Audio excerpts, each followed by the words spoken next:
નમસ્તે વિદ્યાર્થીઓ, આજે આપણે ધોરણ 10માં વ્યાકરણ ગુજરાતી વ્યાકરણનું આપણે અલગથી જ વિડીયો બનશે. બરાબર, તમારે બધાએ વ્યાકરણની નોટ બનાવવાની છે. ચલો વ્યાકરણમાં જોઈએ આપણે. સમાનાર્થી, વિરોધાર્થી, શબ્દ સમૂહ છે, રૂઢિપ્રયોગ છે.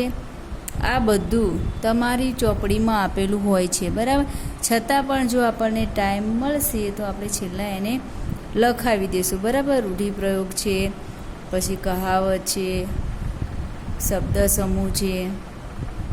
પણ અત્યારે જે મેન ટોપિક છે અલંકાર, સમાસ, ક્રિયા વિશેષણ, છંદ, આ બધું તમારે વ્યાકરણની અંદર આવે છે. બરાબર, સમાનાર્થી, વિરોધાર્થી એ તો તમે વાંચો તો પણ આવડી જાય. બરાબર, એટલે અત્યારે આપણે મેઇન ટોપિક પર આવીએ છીએ કે સૌથી પહેલાં આપણે અલંકાર ચલાવશું. બરાબર, ચલો અલંકાર એટલે શું? અલંકાર એટલે શું? અલંકાર એટલે એનો સામાન્ય અર્થ થાય છે આભૂષણ. અલંકાર કોઈ સ્ત્રી કોઈ ઘરેણાં કે કોઈ એવા આભૂષણ પહેરે એને અલંકાર કહેવાય. એમ કે જો આને કેવા સરસ અલંકારો આભૂષણો પહેર્યા છે એમ. હવે ચલો અલંકારનો અર્થ શું થાય આપણે એનો અર્થ જોઈએ. બરાબર, એનો અર્થ શું થાય કે છે અલંકાર શબ્દ એની સંધિ છૂટી પાડીએ તો એનો અર્થ થાય છે અલમ વત્તા કૃત. શું થાય એનો અર્થ? અલમ વત્તા કૃત. આ એનો સંસ્કૃત શબ્દ છે. કયો શબ્દ છે? સંસ્કૃત શબ્દ છે. બરાબર, ચલો હવે એનો અર્થ લખીએ આપણે. અલંકાર એટલે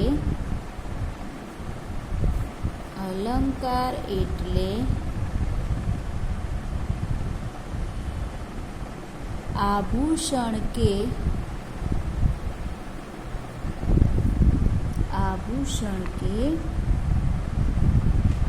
ઘરેણું. બરાબર, મેં તમને પહેલાં જ કીધું કે અલંકારનો અર્થ શું થાય તો કે છે આભૂષણ કે ઘરેણાં. બરાબર, જેમ કોઈ સ્ત્રી અનેક ઘણા આભૂષણોથી શોભે છે ને એમ આપણી આ ગુજરાતી ભાષા પણ અલંકારથી શોભે છે. હવે જુઓ, જેમ કોઈ વ્યક્તિની લખો, જેમ વ્યક્તિની શોભા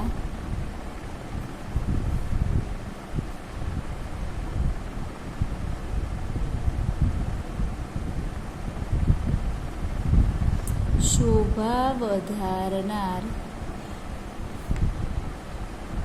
ધર્મને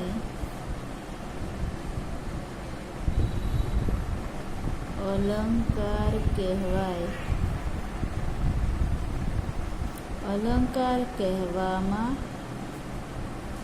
આવે છે.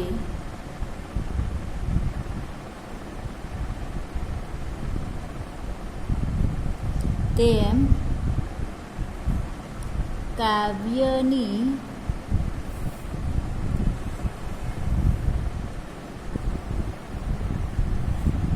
શોભા વધારનાર ધર્મને અલંકાર કહે છે. જો સમજો વ્યાખ્યા. અલંકાર એટલે આભૂષણ કે ઘરેણું. બરાબર, હવે જો જેમ કોઈ વ્યક્તિની શોભા એ વ્યક્તિને કોઈ પોતાની શોભા વધારવી હોય તો આભૂષણ કે અલંકાર પહેરવું પડે. બરાબર, એવી જ રીતે કાવ્યની શોભા વધારવા માટે અલંકારની જરૂર પડે છે. બરાબર,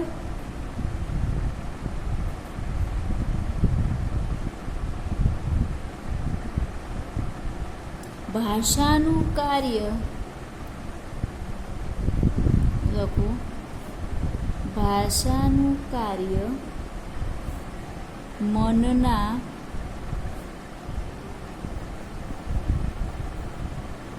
ભાવ કે વિચાર ને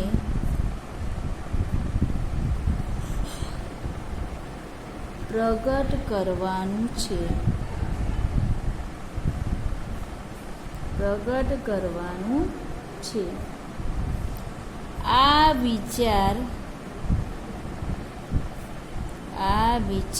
કે ભાવને અસરકારક કે આકર્ષક રીતે રજૂ કરવા માટે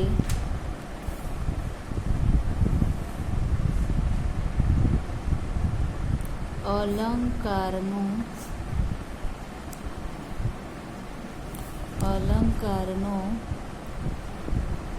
ઉપયોગ કરવામાં આવે છે. જોવે ભાષાનું કાર્ય મનના ભાવ કે વિચારને પ્રગટ કરવાનું છે. કોઈ પણ ભાષા હોય એ પોતાના મનનો ભાવ, પોતાના મનની અંદર જે વિચાર છે એ મનમાં જે ભાવ છે એને પ્રગટ કરવાનું છે. એવી જ રીતે કહે છે કે આ ભાષાનું કાર્ય છે કે મનના ભાવ કે વિચારોને પ્રગટ કરવાનું છે. પરંતુ આ જ મનના જે ભાવ કે વિચારોને ખૂબ જ સરસ રીતે, અસરકારક રીતે, આકર્ષક રીતે એને પ્રગટ કરવા માટે અલંકારનો ઉપયોગ થાય છે. એટલે કે સીધા આપણે કાવ્ય છે, બરાબર, કાવ્યને પંક્તિ રૂપે સરસ રીતે ન પ્રગટ કરે તો કાવ્ય ન કહેવાય, બરાબર. પણ કાવ્યની અંદર લય, તાલ કે ભાવ સાથે જો એને રજૂ કરો તો એ ખૂબ જ સરસ રીતે શોભે છે. એટલે કહે છે કે મનના ભાવો કે વિચારોને પ્રગટ કરવા માટે અથવા રજૂ કરવા માટે અલંકારનો ઉપયોગ થાય છે.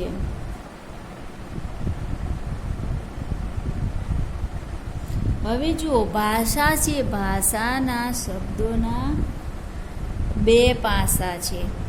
આપણી જે ભાષા છે ને, ગુજરાતી ભાષા, એ શબ્દના બે પાસા છે. જુઓ લોકો, ગુજરાતી ભાષાના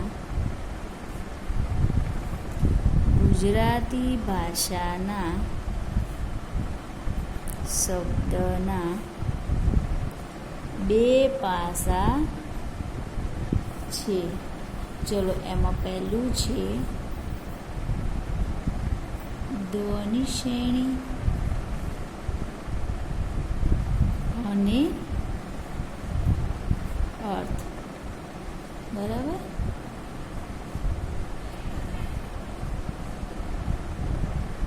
હવે જોઈએ કે અલંકારના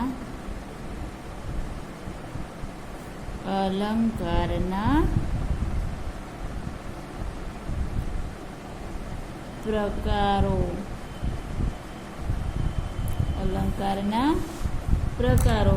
હવે જુઓ કે અલંકારના મુખ્ય બે પ્રકારો છે. અલંકારના કેટલા પ્રકારો છે વિદ્યાર્થીઓ? તમને ખબર હશે, બરાબર. તો લખો, અલંકારના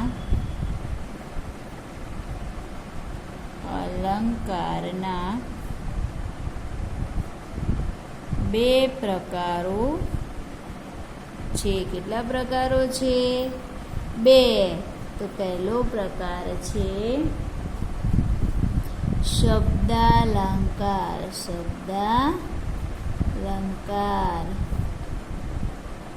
અને બીજો પ્રકાર છે અર્થાલંકાર.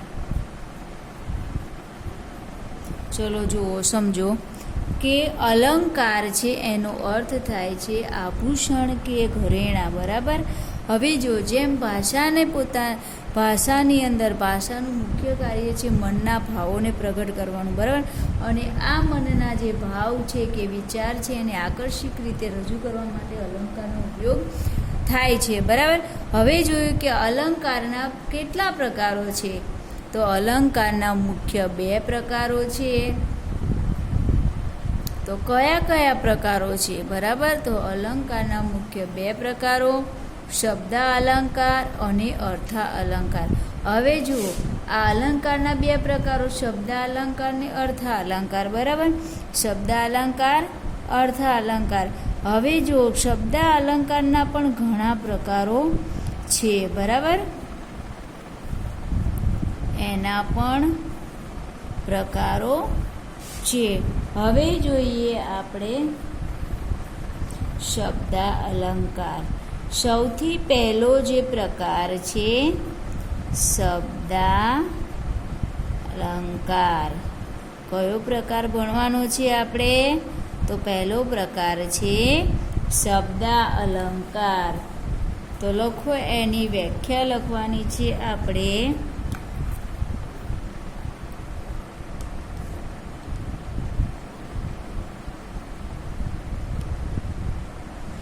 શબ્દોને આધારે લખો. શબ્દોને આધારે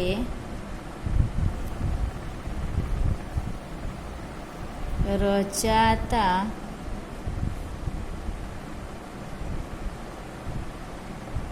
અલંકારને શબ્દાલંકાર કહે છે. બરાબર, ચલો લખો. શબ્દોને આધારે રચાતા અલંકારને શબ્દાલંકાર કહે છે. કયો અલંકાર છે? તો આ શબ્દાલંકાર છે. શબ્દાલંકાર છે, આપણે એને લખવાનું છે કે શબ્દોને આધારે રચાતા અલંકારને શબ્દાલંકાર કહે છે. ચલો હવે આપણે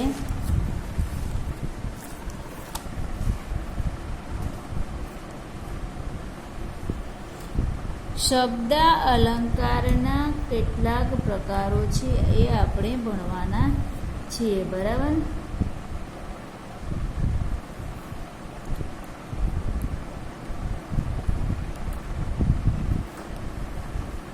લખો. શબ્દાલંકારના પ્રકારો. શબ્દાલંકારના પ્રકારો. હવે આપણે શું ભણવાનું છે? મેન પોઈન્ટ આવી ગયા. શબ્દાલંકારના પ્રકારો જે તમારી પરીક્ષામાં પૂછાય છે. બરાબર, કે આમાંથી અલંકાર ઓળખાવો. તો શબ્દાલંકારમાંથી હોય તો આપણે શબ્દોને આધારે રચાતા અલંકારને શબ્દાલંકાર કહીશું. બરાબર, ચલો હવે આપણે સૌથી પહેલો જે અલંકાર છે શબ્દાલંકારની અંદર, તો જો પહેલો અલંકાર વર્ણાનુપ્રાસ અલંકાર. કયો અલંકાર? તો વર્ણાનુપ્રાસ અલંકાર. તો સૌથી પહેલો અલંકાર છે વર્ણાનુપ્રાસ અલંકાર. કયો અલંકાર? તો વર્ણાનુપ્રાસ. તો અહીંયા આપણો શબ્દ આપ્યો છે વર્ણાનુપ્રાસ. તો એ આપણે શબ્દ અલંકારના નામ પરથી આપણે અમુક વ્યાખ્યા યાદ રાખવાની છે. બરાબર, કે જ્યારે કોઈ, હવે આપણે લખીએ એની વ્યાખ્યા. જ્યારે કોઈ એક વર્ણના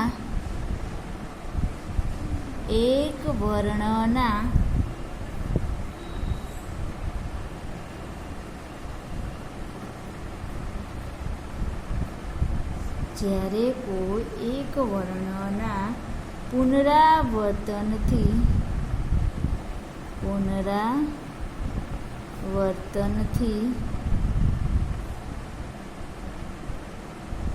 કાવ્યમાં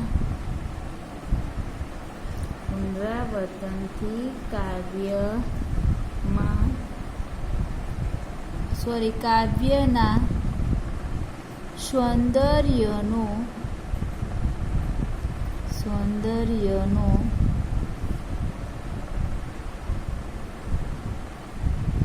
જ્યારે કોઈ એક વર્ણના પુનરાવર્તનથી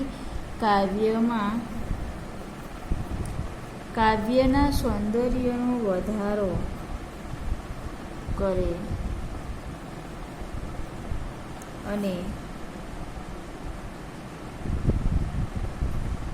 જ્યારે કોઈ એક વર્ણના પુનરાવર્તનથી કાવ્યના સૌંદર્યનો વધારો થાય ત્યારે વર્ણાનુપ્રાસ અલંકાર બને છે. આપણે આની સીધી જ વ્યાખ્યા યાદ રાખવાની છે કે જ્યારે સાદી અને સરળ વ્યાખ્યા યાદ રાખો કે જ્યારે કોઈ કાવ્ય પંક્તિમાં એકના એક, આ સાદી વ્યાખ્યા છે બરાબર, જ્યારે કોઈ કાવ્ય પંક્તિમાં એકના એક વર્ણનું પુનરાવર્તન થતું હોય ત્યારે આપણે આ અલંકારને વર્ણાનુપ્રાસ અલંકાર કહીશું. આપણે આ અલંકારને વર્ણાનુપ્રાસ અલંકાર કહીશું કે જ્યારે કોઈ કાવ્ય પંક્તિ આપેલી હોય ને, કોઈ કાવ્ય પંક્તિ આપેલી હોય ત્યારે આપણે જોવાનું છે કે એમાં એકનો એક વર્ણ વારંવાર રિપીટ થયો છે. કોઈ પણ કાવ્ય પંક્તિ હોય બરાબર, કે એમાં એકનો એક વર્ણ જ્યારે વારંવાર રિપીટ થાય ને, જો એકનો એક વર્ણ જ્યારે વારંવાર પુનરાવર્તન થતું હોય એકના એક વર્ણનું બરાબર, ત્યારે આપણે એ અલંકારને વર્ણાનુપ્રાસ અલંકાર કહીશું. ચલો એક ઉદાહરણ જોઈએ. ઉદાહરણ પરથી તમને ખ્યાલ આવશે કે આમાં એકના એક વર્ણનું પુનરાવર્તન થયું છે કે નહીં. તો જો ઉદાહરણમાં લખીએ આપણે,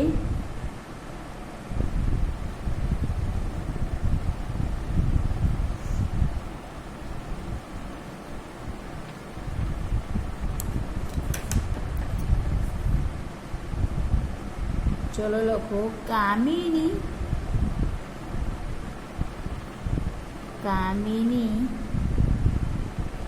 કોકિલા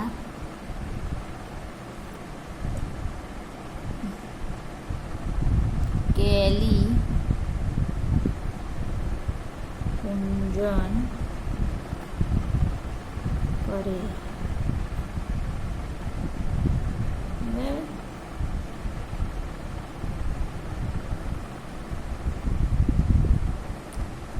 હવે જોઈએ આપણે બીજું ઉદાહરણ. ઉદાહરણ 1 અને 2. ચલો લખો પીગળે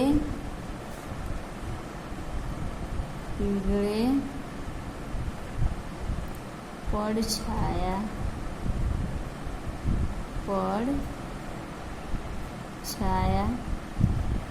ના પહાડ. ચલો નંબર 3માં ઉદાહરણ, પછી આપણે ઉદાહરણને સમજીએ બરાબર.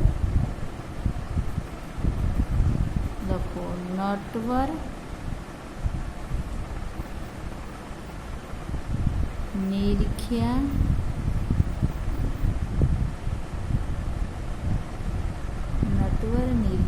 નૈન તે. ચલો નંબર 4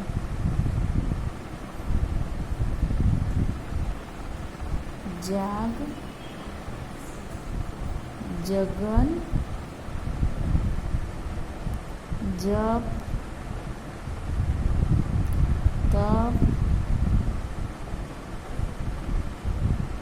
અને તીરથ તેમાં સૌથી મોટો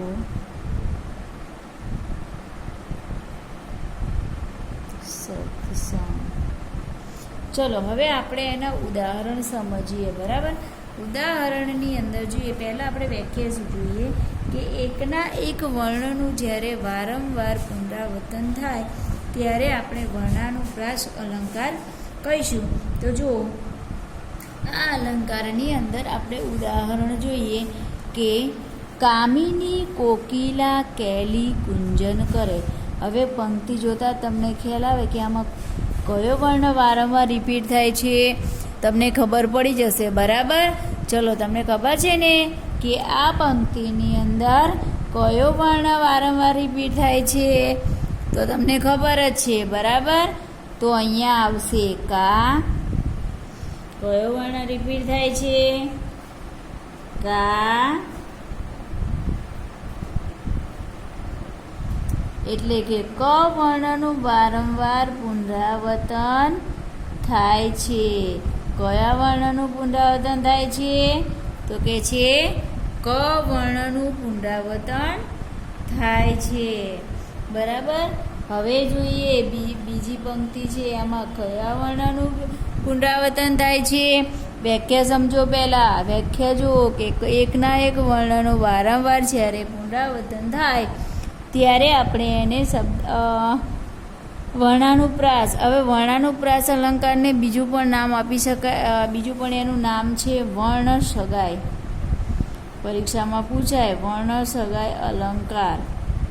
બરાબર, એને વર્ણ સગાઈ પણ કહેવાય છે. બરાબર, ચલો હવે જો કે કાવ્ય પંક્તિ 2માં આ છે, આ છે, આ એટલે કે છે કે પ વર્ણનું વારંવાર આમાં છે ક વર્ણ, આમાં પનું પુનરાવર્તન થયું છે અને આમાં છે ન એટલે કે અહીંયા નનું પુનરાવર્તન થયું છે. ચલો આમાં જ બરાબર, અને ચલો ત અને ત. બરાબર, તો કયા કયા વર્ણનું અહીંયા પુનરાવર્તન થયું છે? તો કે છે જ અને ત. એટલે ખબર પડી ને કે એકના એક, એટલે તમે એવું ના સમજતા કે આખી પંક્તિમાં એક જ વર્ણનું પુનરાવર્તન થઈ શકે. બે પણ વર્ણ હોય જે વારંવાર રિપીટ થતા હોય, પણ પરીક્ષામાં એવું નહીં પૂછે કે આમાં કયા વર્ણનું પુનરાવર્તન થયેલું છે. પરીક્ષામાં તો એટલું જ પૂછશે કે અથવા કોઈ પણ કાવ્ય પંક્તિ આપેલી હશે અને એવું લખ્યું હશે કે અલંકાર ઓળખાવો અથવા વર્ણ સગાઈ અલંકાર છે. બરાબર,